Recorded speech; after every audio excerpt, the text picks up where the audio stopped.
I froze the trust fund. When I was kicked out of my daughter's wedding, then the groom's father called. The moment security guards, looking more like bouncers than wedding staff, firmly guided me out of my only daughter's wedding reception. A cold clarity washed over me. It wasn't the champagne talking, it was pure, unadulterated resolve. My hand, steady as a surgeon's, went straight for my phone, speed dialing my trust officer.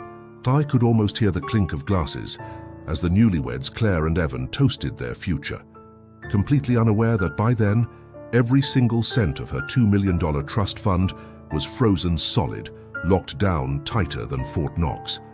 The next morning, at precisely 7:03 a.m., my phone blared. It was the groom's dad, Richard, his voice a low, furious rumble. Turns out, half their honeymoon suites in Bora Bora were already charged to a now-declined card. This was just the beginning. I'm Marcus, 56 years young and by most accounts a pretty boring financial guy from Denver. For over 2 decades, I've been the kind of dad who meticulously maxed out 401ks, shrewdly flipped duplexes, and built a substantial trust fund. My goal was simple: to give my little girl, Claire, the kind of financial cushion that would let her chase her wildest dreams, free from the crushing weight of debt. I wanted her to have options, to live a life unburdened by the financial anxieties that so many young people face. I thought I was doing everything right. I paid for the sprawling, picturesque venue, the designer dress she'd always dreamed of, the open bar upgrade that kept everyone happy, even that vintage getaway car she'd spotted in a magazine. I spared no expense because, well, she's my daughter, and this was her day, right? But 5 minutes into the cocktail hour, as I was admiring the string quartet I'd personally selected, a wedding planner, looking terribly uncomfortable, approached me. She mumbled something about my presence upsetting the bride's mother, my ex-wife, Diane. I tried to laugh it off, thinking it was some kind of bizarre misunderstanding. But the message was clear, delivered with a chilling finality. So I left, quietly. No scene, no shouting, no dramatic exit. Just a dignified, albeit bewildered, retreat. But the moment I stepped outside, the quiet resolve hardened into something unbreakable. I didn't just leave, I lawyered up. What happened next? Well, it's a story that's part morality tale, part deep dive into the fascinating, if slightly obscure world of contract law, and judging by the flood of messages in my inbox, pure Reddit catnip. Claire, my daughter, was always a force of nature. Valedictorian of her high school class, captain of the soccer team, and after graduating from a top-tier university, she landed a coveted position at a slick marketing firm in Los Angeles. She was bright, driven, and seemed to have her head screwed on straight. When she told me she was engaged to Evan, a sweet enough kid, average income, with an almost obsessive love for mountain biking, I was genuinely happy for her. He seemed decent, if a little uninspired, but love's not always logical, is it? I didn't hesitate. I fronted the entire wedding kitty, no questions asked. This wasn't just pocket change. The trust I'd created for her at birth, affectionately nicknamed Project Butterfly years ago because I envisioned it helping her soar, now held a brokerage account worth mid-7 figures. It was a substantial sum, meant to secure her future, not just fund a lavish wedding. Here's the thing about that trust. I'm the trustee until she turns 35, or until I choose to resign, whichever comes first. Claire is 27. Translation: I still hold the only key to that financial vault. It wasn't about control, not really. It was about ensuring she had the maturity and life experience to handle such a significant amount responsibly. I'd seen too many young people squander inheritances. This was my way of protecting her, even from herself if necessary. For years, our family dynamics post-divorce were surprisingly stable. Diane and I had split amicably 15 years ago. We were never best friends, but we managed to coexist, especially for Claire's sake. Then, Diane remarried. Enter Richard, a hedge fund blow-up guy, you know the type. All bluster and self-importance, who seemed to believe every event, especially his stepdaughter's wedding, was an opportunity for him to micromanage guest lists and seating charts. Diane, bless her heart, always operated under the philosophy that money should be seen, not heard. That meant she was perfectly happy for me to quietly funnel funds for Claire's education, her first apartment, even little luxuries, as long as I remained a shadowy figure in the background out of the spotlight. I was the silent financier, the invisible hand. Claire, to her credit, never seemed to care much about the cash itself, not until the whirlwind of wedding planning somehow managed to weaponize it. It became a tool, a bargaining chip, and a source of subtle yet increasingly uncomfortable pressure. The first real red flag popped up when the invitation arrived. My name, the father of the bride, was relegated to a tiny guest of Claire, while Diane and her new husband, Richard, were prominently featured as the hosts. My new wife, Lila, wasn't mentioned at all, not even a passing nod. I stared at it, a knot tightening in my stomach. "Claire," I asked, trying to keep my voice light, "is this a typo?" She laughed a little too quickly, blaming Diane's printer, promising a reprint. "Of course, Dad, it's just a mistake," she chirped. "I'll make sure they fix it." Spoiler alert, no reprint ever arrived. The second flag, equally petty but far more symbolic, came with the DJ playlist. Every single song Lila and I used to blast on road trips, our shared anthems, the soundtrack of our family adventures, gone, replaced by generic pop hits. It felt like a deliberate erasure, a subtle yet stinging message that I, and my life with Lila, were being systematically written out of her story. It was a small thing, sure, but it was a pattern of subtle disrespect that started to chafe. I tried to ignore it, to rise above it. This was Claire's day, after all. Still, despite the growing unease, I paid the final vendor invoices 2 days before the ceremony. Old-school dad logic kicked in. You commit, you deliver. I'd promised Claire the wedding of her dreams, and I wasn't going to back out, no matter how petty the slights felt. She gave me a tight hug, whispered, "Thanks, Dad, love you." And for a brief, fleeting moment, everything felt patched up. I wanted to believe it. I really did. The morning of the wedding, I arrived at the venue, a historic estate bathed in the golden glow of a perfect autumn day, wearing the slate blue suit we'd picked out together. I remember looking in the mirror, a mix of pride and trepidation swirling inside me. This was it, the big day.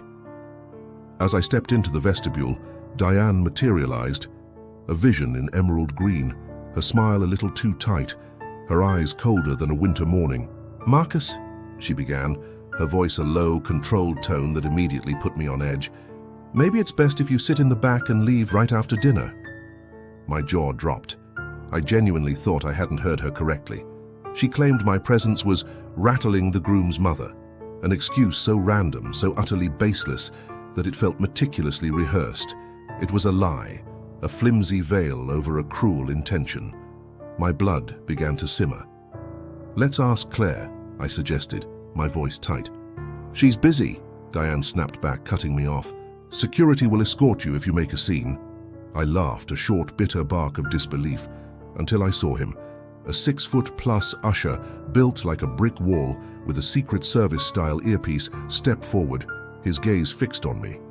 It wasn't a joke, it was a threat, and it was real. Picture this, 200 guests, a string quartet playing a beautiful classical piece, everything meticulously arranged, Pinterest perfect, in a rustic yet elegant barn. Then picture me, the father of the bride, shuffling out like a shoplifter caught red-handed.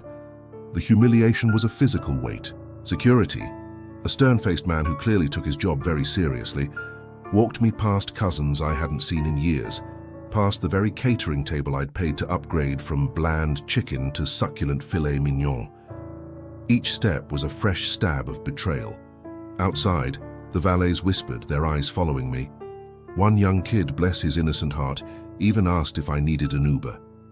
I just shook my head, my pride in tatters.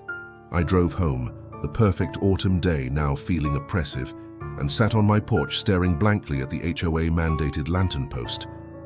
That's when something inside me snapped. It wasn't heartbreak, not exactly.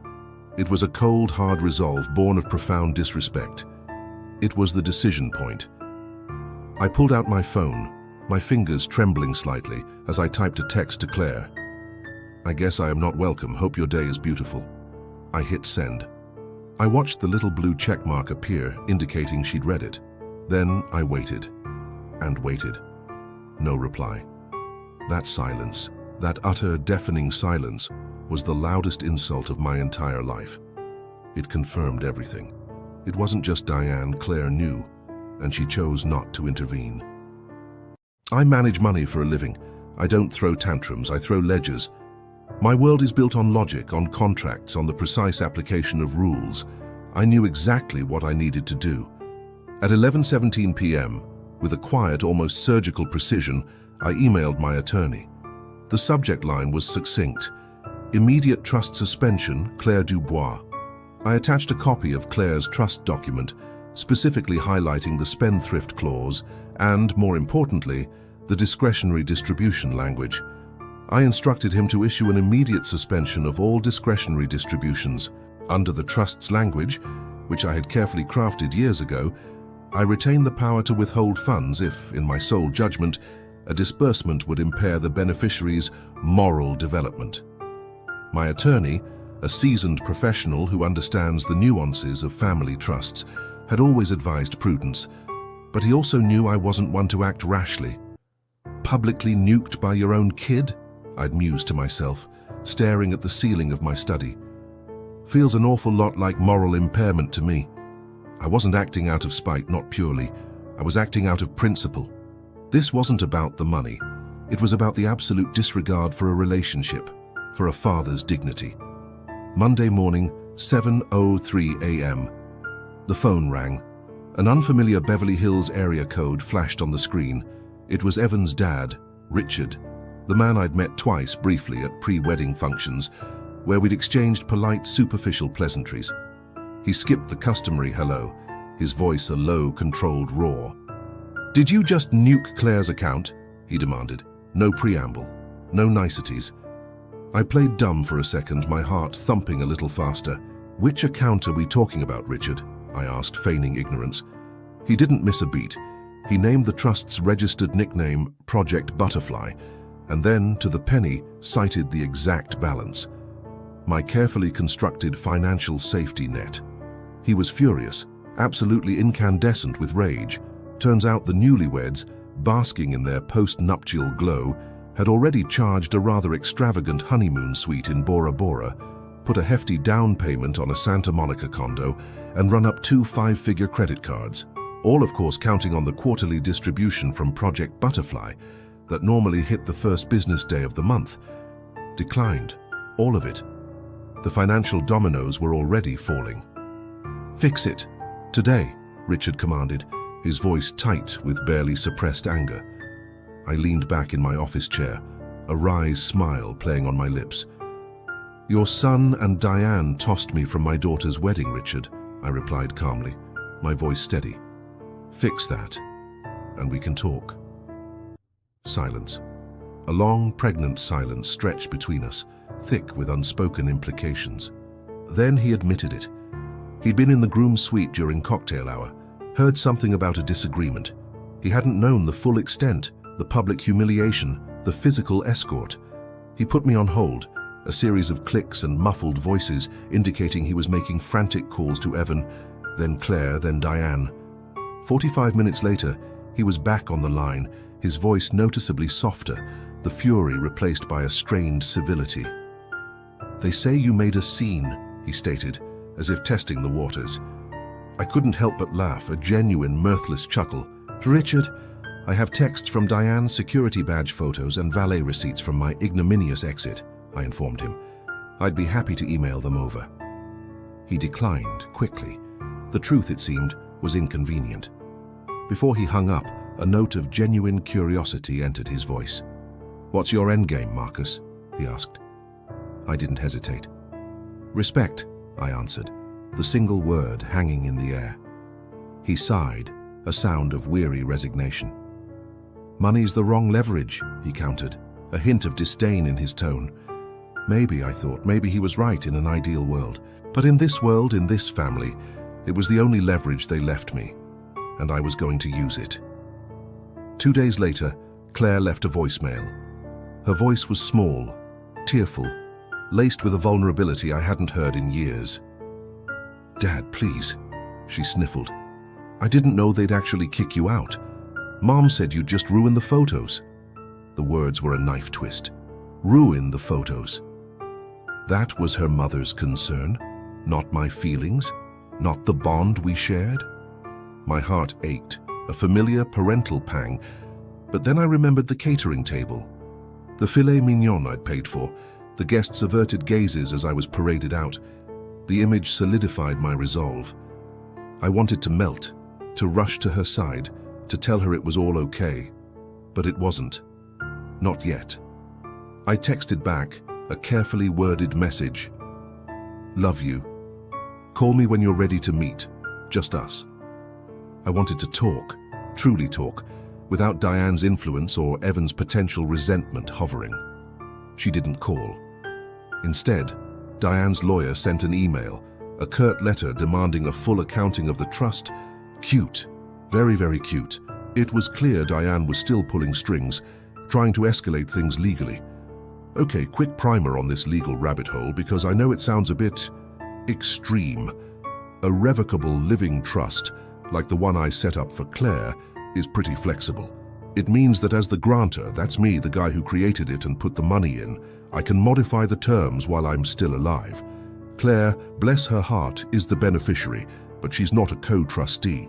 That's a crucial distinction. It means that distributions from the trust hinge entirely on my fiduciary discretion, my judgment, essentially. This discretion is constrained only by a sole judgment clause, which in legal terms gives a trustee a lot of leeway. Courts rarely second-guess such clauses unless there's clear evidence of fraud or outright bad faith. Freezing distributions isn't theft. The money still technically bears her name, it's still hers, but she just can't reach it. Think of it like putting a credit freeze on an identity, but for trust assets. The funds are there, they're just inaccessible. Could courts intervene? Absolutely. But they'd need compelling evidence of a breach of my fiduciary duty. My counsel, after reviewing the situation, was confident. Public humiliation, coupled with Claire's radio silence and apparent complicity, amounted to a perfectly reasonable justification for me to invoke the moral development clause. It wasn't punitive, it was a signal. A very loud, very clear signal. We settled in to wait. The fallout was, shall we say, extensive. The honeymoon, originally envisioned as an idyllic escape to an overwater bungalow in the Maldives, got downgraded, significantly. I heard through the grapevine and later saw the Instagram posts that it became a roadside motel with a busted AC unit. Claire, ever the optimist, posted filtered beach shots anyway, carefully cropping out the peeling paint and the lukewarm pool. Evan's startup payroll, which apparently relied heavily on anticipated trust distributions, bounced. It turned out he'd been, shall we say, self-lending against Project Butterfly, banking on that quarterly payout to cover operating costs. Richard, ever the pragmatic businessman, had to front him short-term cash, but not without extracting a board seat and a significant chunk of equity in Evan's company. A clear power play. Diane's Instagram, usually a carefully curated feed of lavish parties and designer outfits, suddenly switched to private. The public shaming, even if indirect, had hit home. My phone, meanwhile, blossomed with texts from relatives I barely knew. Some were pleading, urging me to be the bigger man, to let it go. Others predictably called me Scrooge. One particularly witty cousin sent a meme of a golden goose, looking rather forlorn, with the caption, "Killed by Dad." I laughed harder than I probably should have. It was all so absurd, yet so painfully real. 3 weeks into the financial deep freeze, a text arrived from Claire. "Can we meet? Neutral coffee bar?" My heart did a little flip. This was it, the turning point. I agreed. She looked thin, her eyes puffy and shadowed, when I found her huddled in a corner booth at a bustling Starbucks. She didn't look like the radiant bride from her filtered honeymoon photos. She looked lost. She started talking, a torrent of words tumbling out. Evan was furious, blaming her for losing the money, his startup teetering on the brink. Diane, predictably, was blaming her for messing up a good thing. Claire was stuck, drowning in buyer's remorse for a Santa Monica condo she couldn't close on, haunted by the specter of a lifetime of mortgage payments she now couldn't afford. "Can we reset?" she asked, her voice barely a whisper. her eyes pleading. "Absolutely," I replied, my voice gentle but firm. "But a reset means boundaries, counseling, and a public apology." Her face fell at the mention of a public apology, her shoulders slumping. "Public? Dad, people will think it'll be all over TikTok. It's so embarrassing." I shrugged. "Truth ages better than embarrassment, Claire. Always has. Always will." She left without making a firm commitment, but that night, a text popped up on my phone. "I'll do it." We agreed on a concise statement, drafted with the help of my attorney, and posted it to a private family Facebook group. It was 3 paragraphs, acknowledging my removal from the wedding, thanking me for my years of financial support, and crucially, inviting reconciliation. It wasn't effusive, but it was honest. Within hours, the post had 400 likes. Diane, in a surprising turn of events, commented with a single thumbs-up emoji. High praise indeed from her. The comments flooded in, half cheering Claire on for her honesty, half lecturing me to release the money already. But I didn't. Words were step 1. Trust, I believe, is rebuilt, not simply cashed out. It takes time, effort, and consistent action. The next step was mediation. We hired a retired judge, a wise woman with a knack for cutting through emotional clutter. Our first session was tense. Claire wanted full, immediate access to her trust. I, on the other hand, proposed staggered access, tied to mandatory, co-parented financial literacy courses. It wasn't about punishment, it was about education and responsible stewardship. The mediator, after patiently listening to both sides, suggested a halfway unlock: quarterly distributions, contingent on joint sessions with a certified financial planner. It felt fair, a genuine compromise. The paperwork was drafted, long and detailed, outlining the new terms. I insisted on one crucial clause. If either Claire or Evan ever petitioned the court against me regarding the trust, the freeze would automatically renew, indefinitely. They grumbled, exchanged nervous glances, but eventually they signed. We notarized everything on a Tuesday. The funds thawed the very next business day. Life after the thaw has been interesting. Claire managed to close on the condo, albeit with a smaller down payment than she'd initially planned. Evan's payroll stabilized, and his startup, now with Richard's direct oversight, seems to be finding its footing. Diane still posts her grateful for family sunset pics on Instagram, carefully omitting any mention of me. And you know what? I'm okay with that. Claire and I now meet monthly for budget reviews. It's a strange new ritual, but a surprisingly effective one. Turns out she's actually quite good with spreadsheets once the fear of financial ruin exits the equation. Richard, in another unexpected turn, invited me to lunch a few weeks ago. He actually cracked a joke saying he should have vetted in-laws like cap tables. We both laughed, and for the first time in history, a private equity guy picked up my tab. I almost fell off my chair. This whole ordeal, as painful and messy as it was, taught me a few profound lessons. Money, I've realized, is a powerful tool, but it's never a glue. If you try to use it to buy love or affection, that love will always come with strings attached, a transactional shadow hanging over it. If you use it to enforce respect, as I did, be prepared for resentment, for accusations of manipulation. But sometimes, when all other forms of communication break down, boundaries are the last currency people understand and accept. I didn't freeze the fund to punish Claire, not truly. I froze it to signal that my dignity, my self-respect wasn't negotiable. It was a line in the sand, drawn with legal precision. Claire, I believe, gets that now. Evan, I think, is slowly learning. Diane? She may never truly understand, and honestly, that's okay. My boundary isn't her finish line. So that's how being escorted from a wedding, a moment of profound humiliation, led to a furious phone call, a trust freeze that sent shockwaves and ultimately a strange kind of family reboot. Respect isn't just a line in a program, it's the entire stage upon which all healthy relationships must perform. If this story helped you think through your own Reddit-worthy drama, or perhaps just resonated with a struggle you've faced, give this a thumbs up. Share it with that one cousin who always insists blood is thicker than water, especially when they want something. And remember this, sometimes the greatest gift a parent can give isn't just financial security, but the tough lesson that actions, much like credit cards, do indeed come with limits.